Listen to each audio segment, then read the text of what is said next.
Hello everyone. In this video, I will teach you how to change the language of the Microsoft Edge browser. Before we start the video, I really wanted to ask for your help to enjoy this video and make it reach more people. This is very important to me. Let's start the video. To start, click on the three dots in the top right corner of the screen. Clicking on it, you will notice that several options will appear. Let's go to the settings option. This is where all the Microsoft Edge settings will be. We can see on the left tab that there is a list of options for us to configure. Let's click on languages. You can see here that I only have the English language enabled. You can leave as many languages enabled as you want. To add a language, it's very simple.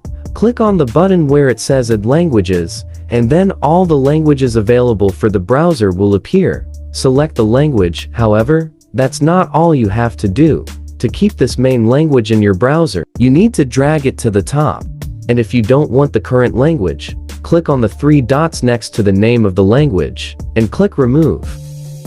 If your language is already at the top of the list and hasn't changed yet, close the browser and open it again. Sometimes there may be a delay when changing all the words in another language. And that was it, guys. I really hope you enjoyed the video, and I hope I helped you too. Don't forget to subscribe to the channel and turn on notifications. To the next.